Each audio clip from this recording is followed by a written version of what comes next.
তিনি কথা বলছিলেন এবং এখন আমরা বাংলাদেশের এই ম্যাচ নিয়ে বিশ্লেষণ করব। আমাদের সাথে স্টুডিওতে উপস্থিত আছেন বাংলাদেশ জাতীয় ক্রিকেট দলের সাবেক অধিনায়ক খালেদ মাসুদ পাইলট।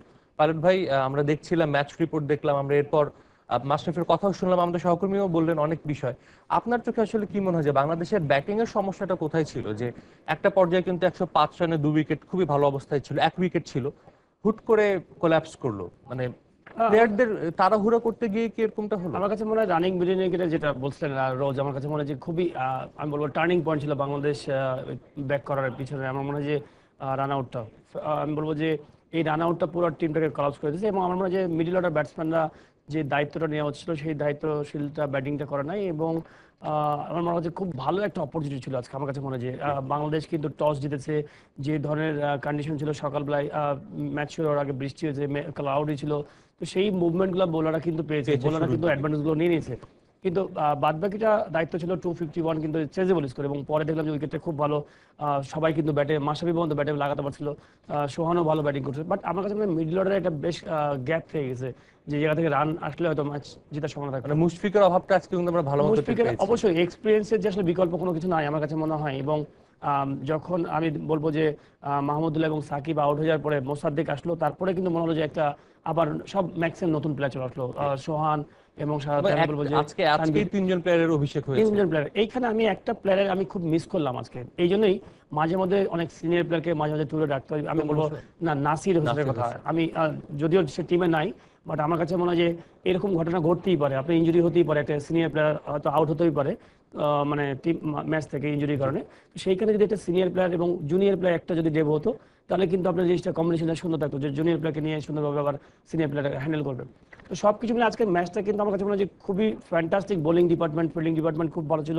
আমরা 251-এ বুক করেছি, বাট আমার ব্যাটিং ডিপার্টমেন্ট মনে হয় যে জিনিসটা করার কথা সেটা করতে পারে নাই। আজকের ম্যাচে আমরা দেখলাম তিনজন ক্রিকেটার অভিষিক্ত হয়েছেন। আমরা জানতাম সোহানকে অভিষিক্ত করাতেই হবে, কোনো উপায় ছিল না। মুস্তাফিজকে বিশ্রাম দেওয়া হয়েছিল, তার জায়গায় শুভাশিস কিন্তু ভালো বোলিং করেছে। তানভীর হায়দারের কথা আমি বলতে চাইবো যে আমরা জানি যে তার জায়গায়, যার জায়গায় উনি এসেছিলেন, সৌম্য সরকার ফর্মে নেই। ব্যাটিং বোলিং প্রথম ম্যাচে কিছু ওভার করেছিলেন, কিন্তু এক ম্যাচে এমন কন্ডিশনে তিনজন ক্রিকেটার অভিষেক করানোটা কতটা যুক্তিযুক্ত? আমার কাছে মনে হয় না, বিকজ এই জন্য যে দুটো জিনিস দেখতে হবে। যে আমার কথা হলো যে একটা প্লেয়ারকে যখন আমি অভিষেক করাবো, আসলে দেখতে হবে যে আমি নিউজিল্যান্ডে কেন করাবো। নিউজিল্যান্ডে না করানোর চেয়ে যদি আমার হোম কন্ডিশনে করাই, তাকে পারফরমেন্সটা বের করে দিতে পারি, তাহলে কিন্তু তার মধ্যে প্রেশারটা অনেক কমে যাবে। এখন আমি যখন নিউজিল্যান্ডে ডেবু করবো, নিউজিল্যান্ডে রান করার বা পারফর্ম করার সম্ভাবনাটা কিন্তু খুবই কম। তো সেইখানে ডেবু হলে কিন্তু বেসিক্যালি যে ডেবুতে দেখা গেলো যে পারফরমেন্স যদি না হয়, প্লেয়ার কিন্তু বকডাউন হয়ে যাবে, আলটিমেটলি ওই প্লেয়ারের ক্যারিয়ারের জন্য একটু প্রবলেম হবে। তো সেই ক্ষেত্রে আমার কাছে এক ম্যাচে এতগুলো প্লেয়ারকে না করায় বরঞ্চ আমি সিনিয়র প্লেয়ার যারা কিনা আমি বলবো যে এক্সপিরিয়েন্স, যারা কিনা এই ধরনের লেভেলে ইউজ টু মানে হ্যান্ডেল করে অভ্যস্ত। এক্সাম্পল আমি তানভীরের কথাই বলি। তানভীর নো ডাউট বাংলাদেশে এখন leg spinner, best leg spinner, কিন্তু আমার কাছে মনে হয় যে নিউজিল্যান্ডের লেগ স্পিনার, এই লেগ স্পিনারটা কতখানি ভালো করবে এবং ওর ব্যাটিংটা কতখানি সে ভালো করবে, এখানে কিন্তু আমার কাছে একটা কোশ্চেন আছে। বাট সেই যদি বাংলাদেশে যদি করতো, আমার কাছে মনে হয় ডেবুটা তার জন্য ভালো হতো, টিমের জন্য ভালো হতো। আপনি যদি দেখেন মিরাজের কথা দিয়ে দেখেন, মিরাজ কিন্তু বাংলাদেশে যখন ডেবু হলো, মিরাজ কিন্তু জ্বলে উঠেছে, তার প্রমাণটা সে কিন্তু করে দিয়েছে। এখন মিরাজ কিন্তু অনেক কনফিডেন্ট, মিরাজ কিন্তু এখন যে কোনো জায়গায় হয়তো সেই ভয়টার পাবে না যে না, আমার তো ডেবু ম্যাচ খেলে ফেলেছি, আমি নতুন কিছু করতে চাই। আর আরেকটি বিষয় যে আপনি বলছিলেন লেগ স্পিনার কথা, তানভীর হায়দার, ইশ চৌধুরী কিন্তু নিউজিল্যান্ডের একজন খুব ভালো লেগ স্পিনার, গত কয়েকদিন ধরেই কিন্তু দলে নিয়মিত। আমরা দেখেছি টি-20 ওয়ার্ল্ড কাপে, এরপর ভারতের সাথে যখন তাদের ওয়ানডে এবং টেস্ট সিরিজ হলে দলে ছিল, কিন্তু তাদের হোমে কিন্তু তারা শুধু একজন স্পিনার নিয়ে খেলছে। সেক্ষেত্রে বাংলাদেশের কি স্ট্র্যাটেজিতে কিছু ভুল ছিল কিনা যে একজন লেগ স্পিনারকে খেলানো? আমার মনে হয় বাংলাদেশ হয়তো প্ল্যান করেছিল যে নিউজিল্যান্ডের কি প্লেয়াররা সাধারণত স্পিনে বল টার্ন করলে হয়তো প্রবলেম, সেই জন্য হয়তো লেগ স্পিনারটাকে চেষ্টা করছে নেওয়ার জন্য। বাট আমি মনে করি যে আমাদের যে বোলিং অ্যাটাকটা আছে ফ্যান্টাস্টিক। আমার মনে হয় যে এইখানে কিন্তু ফাস্ট বোলিংয়ে কিন্তু তোমার প্রবলেম হবে না, বিকজ আমার মনে হয় মোস্তাফিজের জায়গায় সুভাশিস খেলছে, সবাই কিন্তু ভালো বল করবে ফাস্ট বোলাররা, বিকজ উইকেট থেকে আপনি অনেক হেল্প পাবেন পেস বোলাররা। সেই ক্ষেত্রে আমার কাছে মনে হয় তিনটা ফাস্ট বোলার যেহেতু হয়ে গেছে, মোসাদ্দেক বল করতে পারে, সাথে সাকিব আছে, তো আপনি মাহমুদুল্লাহ আছে, সেই ক্ষেত্রে আমার কাছে মনে হয় যে একটা এক্সপিরিয়েন্স প্লেয়ার যদি খেলতো তানভীরের জায়গায়, হয়তো আপনি ওখান থেকে একটা রান, একটা ইনিংস, আপনার বড় একটা ইনিংস যদি আপনি যদি সাপোজ, আমি যদিও নাই টিমে, নাসির হোসেনের কথা বলছি, এক্সপিরিয়েন্স প্লেয়ার, হয়তো নাসিরের কাছ থেকে কিন্তু আপনি 50 আশা করতেই পারেন। যদি আপনি মাহমুদুল্লাহ আউট হয়ে গেছে, সাকিব আউট হয়েছে, নাসির এমন একটা প্লেয়ার যে কোনো সময় এটা শেষের দিকে এসে 50 রান করে দিতে পারে, পার্টনারশিপ তৈরি করে দিতে পারে, এক সাইড ধরে ব্যাটিং করে দিতে পারে। একটা এবং আজকের ম্যাচে আমার কাছে মনে হয় যে লাস্ট 10 ওভারে কিন্তু 70 রান 70 রান দরকার ছিল বাংলাদেশ টিমের জন্য। আপনি এত খারাপ অবস্থায় আমরা কিন্তু লাস্ট 10 ওভারে কিন্তু 40 রানও যদি করতে পারতাম, তার মানে আমি 30 রানে হারতাম। তো আমি মেইন ব্যাটসম্যান নিয়ে খেললে কিন্তু আমি অ্যাটলিস্ট এই ম্যাচটা জিততে পারতাম। আমার কাছে মনে হয় যে ব্যাটসম্যান যদি থাকতো মিডল অর্ডার। আর আরেকটি বিষয় যে বাংলাদেশের আমি দেখলাম যে প্রথমে ওপেনিং এ একটা সমস্যা ছিল আমাদের দীর্ঘদিন। এখন ইমরুল কায়েস কিন্তু ইংল্যান্ড সিরিজ বা আফগানিস্তানের সাথে সিরিজের পর থেকে কিন্তু বেশ ভালো খেলছে। তো সেক্ষেত্রে কি আপনার মনে হয় যে এই ওপেনিং জুটিটাই একদম আইডিয়াল বাংলাদেশের আমার জন্য? আমার কাছে মনে হয় পারফেক্ট। আপনি যদি দেখেন ইমরুল কিন্তু খুব ভালো টাচে আছে। যদিও বিপিএল এ খুব একটা স্বচ্ছন্দ ছিল না, বাট তারপর আমি মনে করি যে সে ইংল্যান্ডের সাথে খুব ভালো খেলেছে। তামিমের সাথে সুইটেবল একটা পার্টনার, দুজনে কিন্তু খুব ভালো করছে। আন্ডারস্ট্যান্ডিং তো আন্ডারস্ট্যান্ডিং খুবই ভালো। নাম্বার 3 সৌম্যর জায়গায়, সৌম্য নো ডাউট খুব ভালো প্লেয়ার, বাট তার যে ফর্মটা সেই ফর্মের জন্য আসলে difficult to get A chance for the team আমার কাছে মনে হয়। তো সেইখানে আমার কাছে মনে হয় যে সাব্বির রহমান নো ডাউট খুবই ভালো করছে। Number 3 good player, positive player.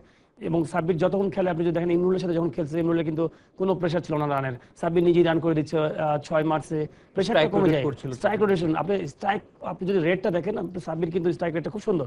তো সবকিছু মিলে এই ধরনের পজিটিভ প্লেয়ার খেললে এবং যদি একটু ইনিংস বিল্ড আপ করতে পারে, আমি আল্লাহ কি আজকে যে রান আউটটা হয়েছে, রান আউটটা না হলে হয়তো আরেকটু যদি পার্টনারশিপটা বড় করতে পারতো, আমার মনে হয় যে ম্যাচটা অন্যরকম হতে পারতো।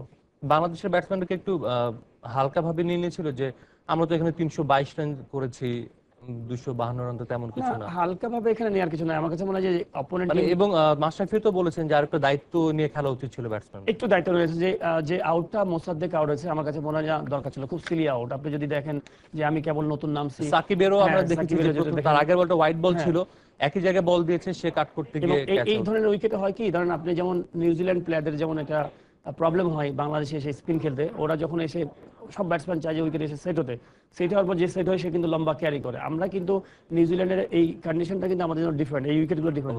আমি ইনিশিয়ালি কিন্তু যদি আমি উইকেটটা অ্যাডজাস্ট করতে পারি, তাহলে কিন্তু খুব সুন্দর ফ্লুয়েন্টলি খেলতে পারবো। তো আমরা ওই ইনিশিয়ালি কিন্তু তাড়াহুড়া করেছি, সাকিব বলেন বা মোস্তাদেক বলেন, একটু তাড়াহুড়া করেছি। পাইলট ভাই, আমরা আপনার সাথে আরো কথা বলবো, তবে মুশফিকের আপডেট নিয়ে আমাদের একটি জি। খবর আছে এবং আরো কিছু খবর আছে সেখানকার দর্শকের নিউজিল্যান্ডে, সেগুলো একটু দেখে আসি। টাইগারদের সহজ জয় হাতছাড়া হওয়ায় হতাশ সমর্থকরা।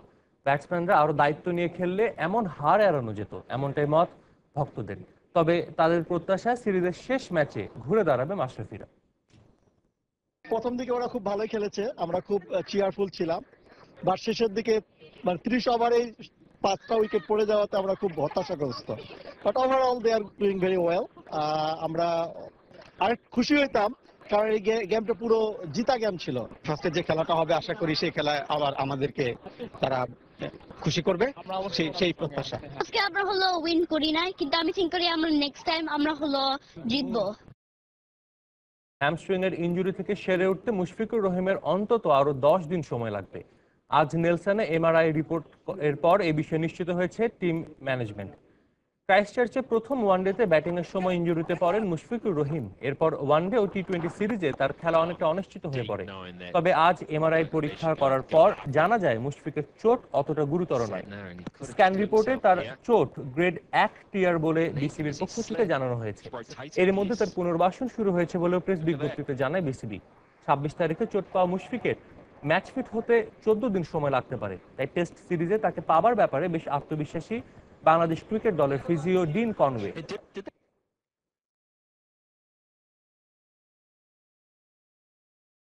দর্শক, আমরা আবারও আলোচনায় ফিরছি খালেদ মাসুদ পাইলটের সঙ্গে।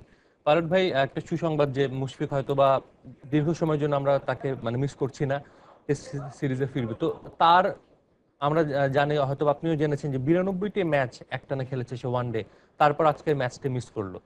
এবং টি-20তেও কিন্তু উনি বেশ ছন্দে ছিলেন, বাংলাদেশে বিপিএল এ কিন্তু বেশ রানে ছিলেন এবং প্রথম ম্যাচে আমরা দেখেছিলাম 42 রান করে নট আউট ছিলেন, দারুণ খেলছিলেন। তো তার এই সার্ভিসটা আমরা কতটা মিস করব? না, নো ডাউট মুশফিক তো খুবই উঁচু মানের খেলোয়াড়, এবং আপনি যদি দেখেন তার স্পেশালিস্ট একজন ব্যাটসম্যান, শুধু কিপারই আমি বলবো না, বিকজ আপনি যদি দেখেন তার টেস্টের যদি বড় বড় ইনিংসগুলো দেখেন, এবং তারপরে উপরে আপনি ডিপেন্ড করে থাকতে পারবেন যে না এই প্লেয়ারটা যদি সেট হয়ে যায় 30-40 রান করে থাকে, লম্বা ইনিংস খেলা থাকে, সে কিনা খুব ক্যালকুলেটিভ প্লেয়ার, সে ইনিংসটা বিল্ড আপ করতে জানে, কীভাবে টিমকে সুন্দর একটা জায়গায় পৌঁছাবে।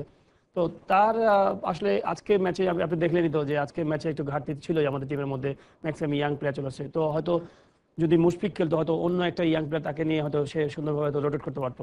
তো বাট ইনজুরি এমন একটা জায়গা, আপনি আসলে এটা আপনি মানে যে কোনো সময় যে কোনো একটা স্পোর্টসম্যান হতেই পারে, বাট সাথে তাদের ব্যাকআপও থাকতে হবে, যেন আমার যেন ওইরকম ব্যাকআপ থাকে যে না যদি কোনো প্লেয়ার ইনজুরিতে পড়ে তার ব্যাকআপ যেন সেই ধরনের কোয়ালিটি প্লেয়ার হয়, যেন কোনো টিমের অথবা মধ্যে তার কাছাকাছি হ্যাঁ কাছাকাছি ঘাটতি যেন না থাকে।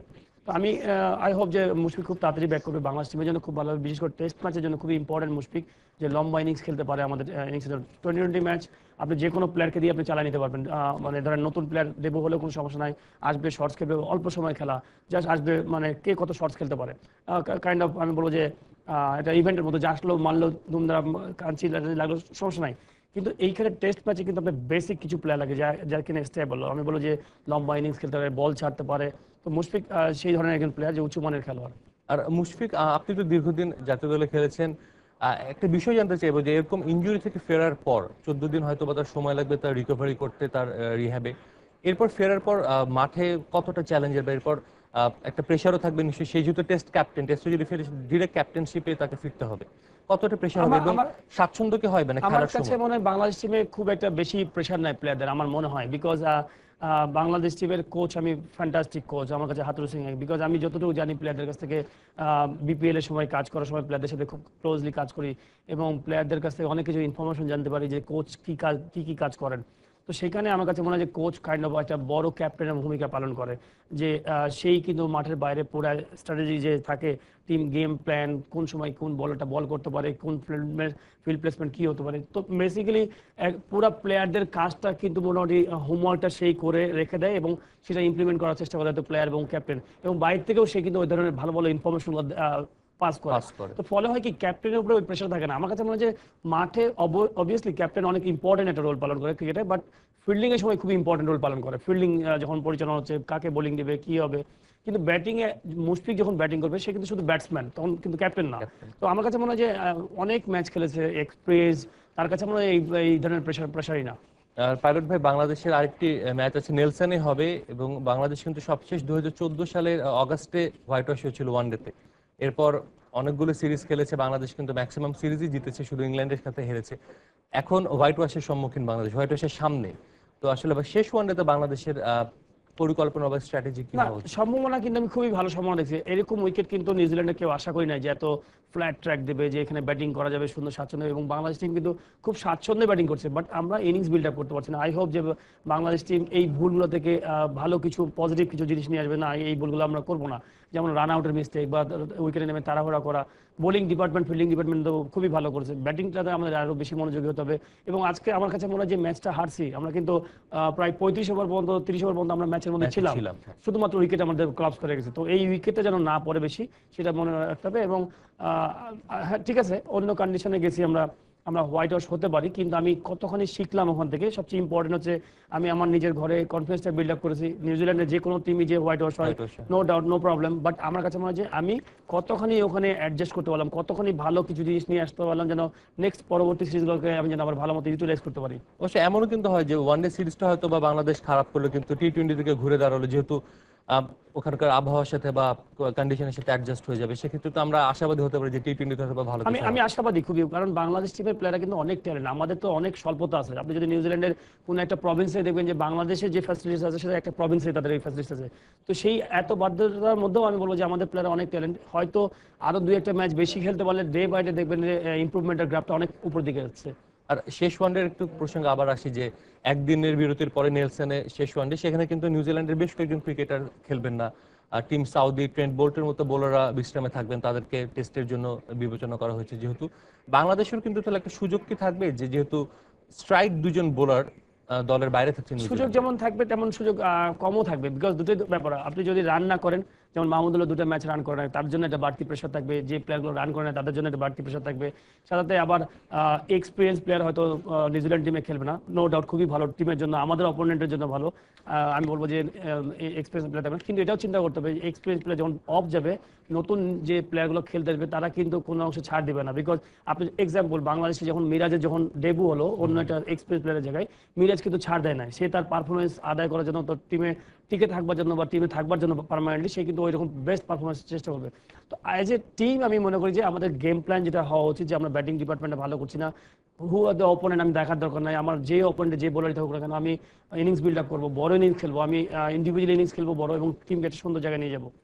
শেষ ম্যাচ লাস্ট একটা কোয়েশ্চেন করবো যে আমরা দেখলাম 2 ম্যাচে কিন্তু প্লেয়ার অনেক চেঞ্জ হলো, সেক্ষেত্রে থার্ড ম্যাচে আপনি বলবেন যে প্লেয়ার চেঞ্জ করা উচিত? মুস্তাফিজকে আজকের ম্যাচে বিশ্রাম দেওয়া হয়েছিল, শুভাশিস কিন্তু তার জায়গায় ভালো করেছে, সেক্ষেত্রে কি করা উচিত? এরকম চেঞ্জ করা উচিত কিনা, বা তানভীর হায়দারকে আরেকটা চান্স দেওয়া উচিত না, কিনা? আমি কিন্তু টিম চেঞ্জের ব্যাপারে আমার কথা হচ্ছে যে আমরা ব্যাটিংকে আমরা কোথায় ভুল করছি, কোন জায়গাতে আমরা ল্যাকিংস আছে আমাদের।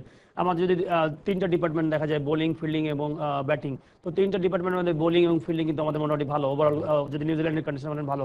ব্যাটিং ডিপার্টমেন্টে আমরা যারা আছি এখন, মাহমুদুল্লাহ রান করে না, মাহমুদুল্লাহ কিন্তু এক্সপেরিয়েন্স, তার মানে এই না যে ড্রপ দেবো।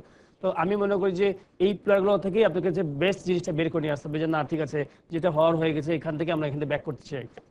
পারভেজ ভাই, আপনাকে অসংখ্য ধন্যবাদ আমাদের সাথে এসে কথা বলার জন্য, এবং আশা করছি শেষ ওয়ানডেতে বাংলাদেশ ভালো কিছু করবে। আপনি